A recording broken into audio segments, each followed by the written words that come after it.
Hello అండి. అందరూ ఎలా ఉన్నారు? మేము చాలా చాలా బాగున్నాం. ఇవాళ యాక్చువల్లీ ఒక థాట్ వచ్చింది. చాలామంది యాక్చువల్లీ అమ్మలు వండుతున్నప్పుడు పేరు పెడతారు కానీ వండటం రాదు కదా! అలాంటి వాళ్ళకి హెల్ప్ అవుతుందని ఈ రెసిపీ. అండ్ అందరికీ ఇష్టం కదా పొటాటో ఫ్రై అంటే. చాలా తక్కువ ఇంగ్రీడియెంట్స్‌తోనే అయిపోతుంది. బిగినర్ ఫ్రెండ్లీ ఇది 2 చేసేద్దాం. సో 4 ఆలు తీసుకున్నాను. ఇది ఒక హాఫ్ కిలో ఆలు అరౌండ్. సాల్ట్, కారం, పసుపు అండ్ ఆయిల్ ఇంతే మనకు కావాల్సింది. ఫస్ట్ బంగాళదుంపలు ఉన్నాయి కదా! నీళ్ళలో శుభ్రంగా కడిగేసుకొని దాన్ని తొక్కు తీసేద్దాం. నీట్‌గా ఇలా కొంచెం కొంచెంగా తొక్కు తీసేస్తే ఇట్లా నీట్‌గా అయిపోతాయి. కడిగేసి ముక్కలు చిన్న చిన్న ముక్కలుగా కోసేసుకుందాం. ఓకే. పక్కన పెట్టేసి ఒక చిన్న బౌల్‌లో ఒక పావు స్పూన్ పసుపు, ఒక హాఫ్ స్పూన్ కంటే ఎక్కువ సాల్ట్, ఒక హాఫ్ స్పూన్ కంటే ఎక్కువ కారం తీసి మీకు ఇంకా కారం కావాల్సి వేసుకోండి. కానీ మరీ కారం ఇది ఆల్రెడీ స్పైసీగా ఉంటుంది. కలిపేసి దీన్ని నీట్‌గా పక్కన పెట్టేసుకోండి. ఓకేనా. ఇప్పుడు మనకు ఒక వెడల్పాటి ప్యాన్ కావాలి. అర్జెంటుగా వెతికి వెడల్పాటి ప్యాన్ అన్నది పెట్టేసి హీట్ చేసుకోవడం మొదలుపెట్టండి. హీట్ అయిన తర్వాత పొటాటో ఫ్రై అవ్వాలంటే కొంచెం ఎక్కువ ఆయిల్ పడుతుంది. ఒక 4-5 స్పూన్స్ ఆయిల్ వేసుకొని చెప్తాను. 4-5 స్పూన్స్ ఆయిల్ వేసుకొని బాగా వేడవనివ్వండి. బబుల్స్ వచ్చేయాలి దాని లోపల మనం చూసినప్పుడు ప్యాన్లో. ఓకేనా. కొంచెం అటు ఇటు వేసుకోండి. బబుల్స్ వచ్చాయి కదా. ఇప్పుడు పొటాటో ముక్కలు వేసేసుకుందాం. నీట్గా నీళ్ళన్నీ తీసేసి నీళ్ళతో పోయకండి. నీళ్ళన్నీ వార్చేసి ఆ పొటాటో ముక్కలన్నీ కూడా వేసుకోండి. నీళ్ళతో వేస్తే ఇబ్బంది నాకు అనుకున్న వాళ్ళు నీళ్ళన్నీ ఉంచేసి క్లాత్ మీద పరిచేసుకొని ఆ డ్రై కూడా వేసుకోవచ్చు ఓపిక ఉంటే. సో ఇప్పుడు బాగా వేపేసుకొని కాసేపు కదపకుండా అలా వదిలేసేయండి. ఫ్రై అయిపోతాయి అవి ఆటోమేటిక్గా. ఒక 2 minutes వదిలేసిన తర్వాత కింద నుంచి పైకి మళ్ళీ కలుపుకుందాం. ఓకే. నేను ఇప్పుడు మళ్ళీ రివర్స్ చేసే ప్రాసెస్ ఇది. ఫ్లాట్ చేసుకుంటే కిందవన్నీ కూడా బాగా వేగుతూ ఉంటాయి. మూత పెట్టేసానా.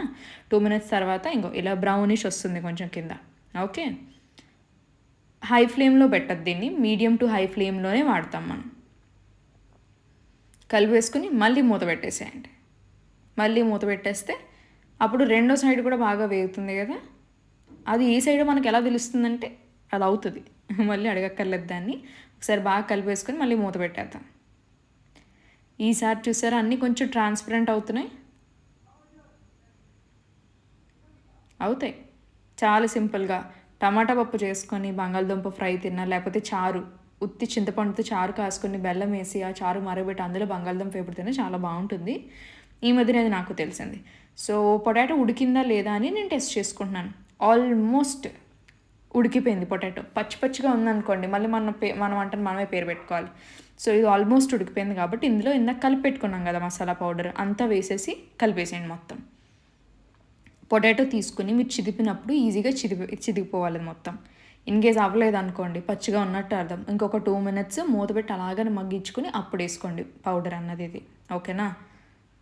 కలిపేసుకొని 2 minutes మళ్ళీ ఫ్రై చేద్దాం.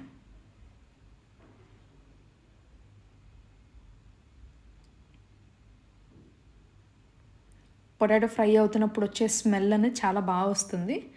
అండ్ మన పొటాటో ఫ్రై అన్నది ఆల్మోస్ట్ అయిపోయింది. ఈ స్టేజ్లో ఆఫ్ చేసేసుకోవచ్చు మీరు. అండ్ ఈ రెసిపీ ఫటాఫటా ఇప్పుడు చేసేసి మీ అమ్మలకి తినిపించి నేను కూడా వండుతాను అని చెప్పి నిరూపించుకోండి. ఓకేనా. మీరు ఈ రెసిపీ ట్రై చేసి టేస్ట్ ఎలా ఉందో చెప్పండి నాకు. అండ్ కమెంట్స్లో షేర్ చేయండి. మీరు పొటాటో ఫ్రైస్ ఇంకా ఎన్ని విధాలుగా చేస్తారో కూడా నాకు చెప్తే నేను కూడా ట్రై చేస్తాను దాన్ని. ఓకే.